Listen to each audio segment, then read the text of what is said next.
Hey there, my name is Megan and welcome to my channel or welcome back.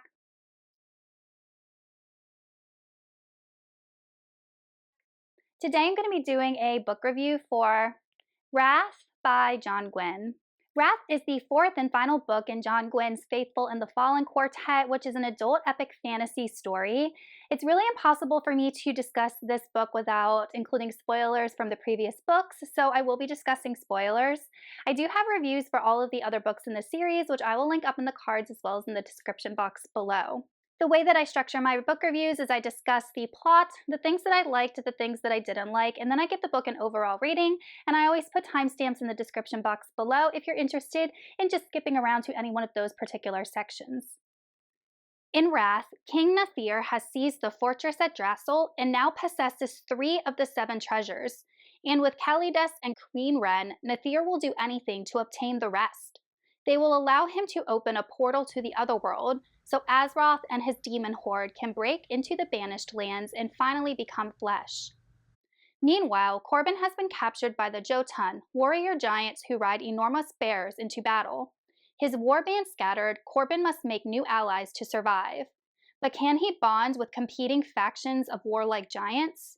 Somehow he must, to counter the threat Nathir represents.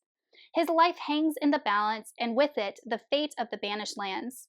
Truth, courage, and loyalty will be tested as never before. Hey guys, if you're enjoying this video, please consider hitting that subscribe button. Most of the people that watch my videos are actually not subscribed, so please hit the subscribe button so you get notified every time I post new content. Also, I am the author of the science fiction book Aftermath, which currently has a 4.5 rating on Goodreads, so if that sounds like something that you'd be interested in reading, please consider checking it out. Also, please check the description box below for links to my Discord, where I have a bookish community where we just discuss all things literature. Also, guys, if you're interested in joining my membership community, please check the description box below. I set this up because I've been looking for a way to better connect with the viewers of my videos. I love when you guys leave comments. I love hearing your thoughts and opinions, and I really want to expand that into a more close-knit community. So if you are interested in joining my membership program, then please check the description box below.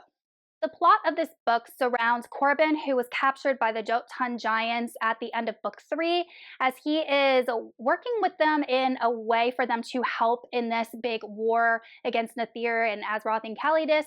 And then we have his other characters who are all fighting against the different leaders of Kalidas's army, such as Queen Ren, Morkant, Jael, all of these antagonists that have been presented throughout the book that are now holding different strongholds in this world. This is the final showdown in the series between good versus evil. We have Corbin, who in book 3 learns that Michael had been lying to him and that he's not necessarily a chosen one, but that this whole farce was just a way to draw Azroth out, because it is basically a war between the Benalim and the Kadashan, good versus evil, God versus the devil type thing, and the humans are basically pawns in this war.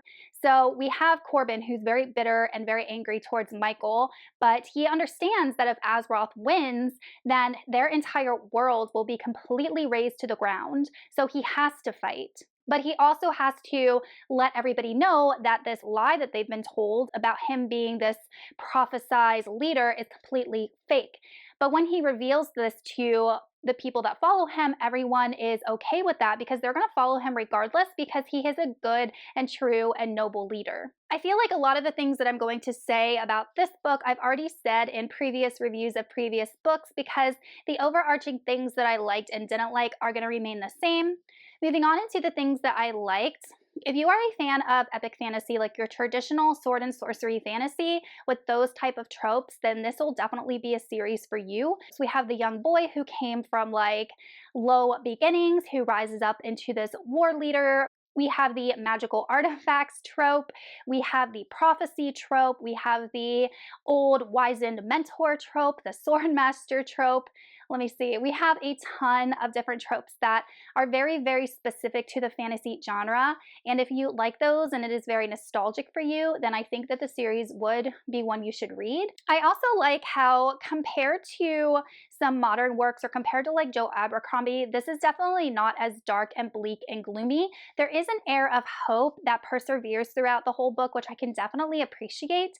This book has a lot of battle scenes, like battle scene, battle scene, battle scene, but it's not overly graphic. There's no obscenities really in this book. There's a couple like words here and there, but it's not, you know, obscenity after obscenity. And there's also no sexual content in this book. So if you are someone that just likes more of your clean fantasy, or if you are a younger reader, then this series might work for you. Also, this book encompasses that universal good versus evil theme, and that is something that permeates fantasy. It permeates a lot of different genres. Going on into the things that I didn't like, and I said this before, this book had too many characters. And because of that, I couldn't get attached to any one character, even Corbin, which is the character who we started off the series with and saw the most growth from, I guess. And because of that, we had some main character deaths in this book. Brenna died, Gar died, Fidelay died, and I did not care at all. I really didn't care. I felt no emotional pull from any of those deaths because, like, these characters, we just didn't spend enough time with them to get to know them. There was just way too much. There were way too many plot lines. Like, I didn't need a plot line from Uther. Like, he provided nothing to the story. I wish John Gwynne would have just scaled back when he started this series and focused on maybe 4 characters that the reader could really, really grow to love and want to follow. And then we also have the death and resurrection trope, I guess, of the main character, Corbin. So think of like the last Harry Potter. That is essentially what John Gwynne did in this book. So Corbin dies, and his body is in the world of the flesh, and then we get a chapter where he is in the other world fighting the bad guy, and then he kills the bad guy, Kalidas, and then he goes back to the world of the flesh and is resurrected. And I just feel like it's been done so many times. Oh my gosh. I just thought it was so dumb. I'm like, not this again. And I just kept thinking about Harry Potter and like every other movie and TV show that has happened. There was nothing new or ingenious about how he wrote this ending. We also had all of these just cartoon-like villains, like Lycos. I despise Lycos. I feel like that's the one character that John Gwynne wrote to actually like affect me emotionally, because I hated him. And what he did to Fidelay in, I think, book 3 was horrible. So I could definitely understand like McKean wanting to seek vengeance on Lycos. But okay, so Lycos had Fidelay under a spell. She escaped. And then he tried to capture her again, and she escaped. Well, guess what happens in book 4?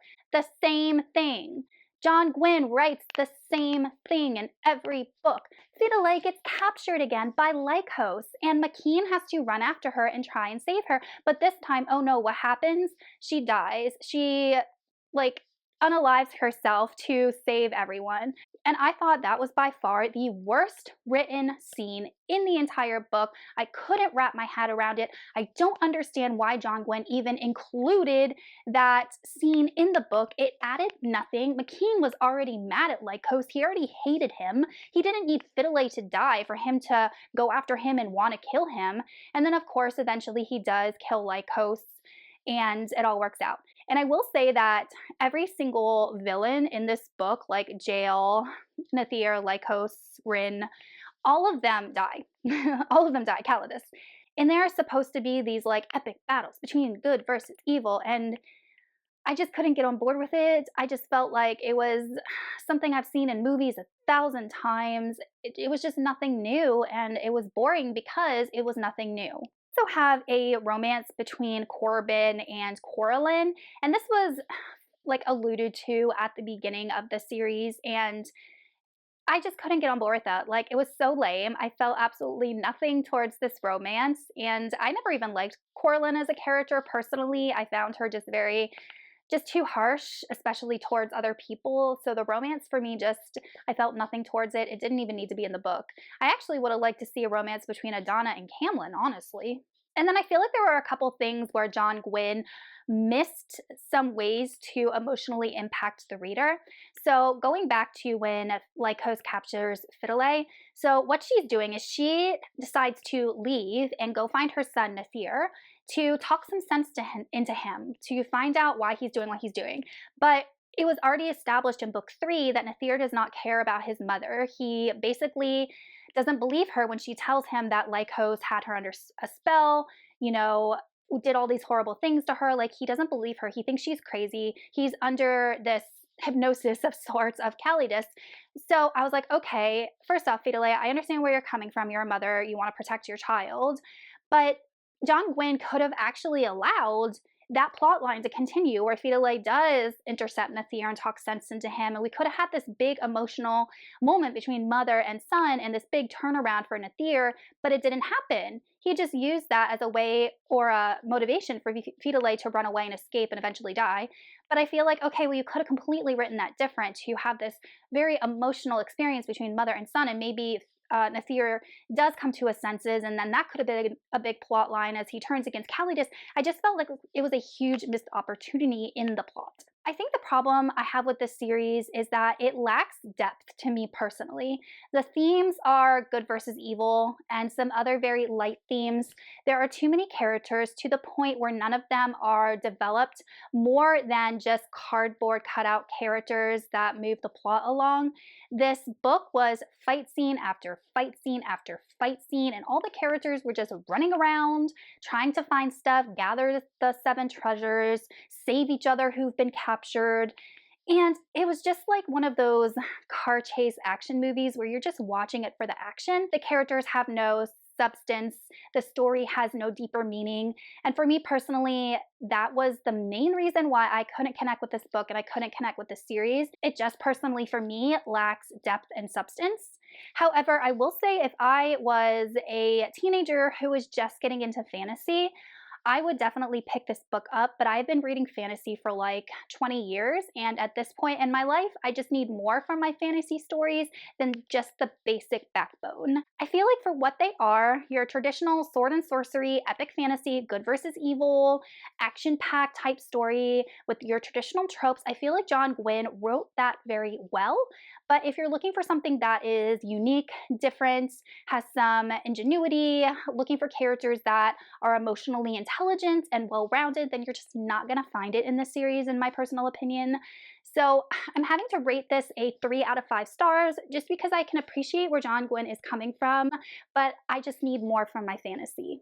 Okay, you guys, that is my review for Wrath by John Gwynne. Let me know in the comments if you read this book or this series and what you thought of it. I know that I'm in the minority in my opinion of this series because if you look on Goodreads, the rating is super high. So I'd love to hear y'all's thoughts on this series and this book. Anyway, guys, thank you so much for watching, and I will see you all in another video soon. Goodbye.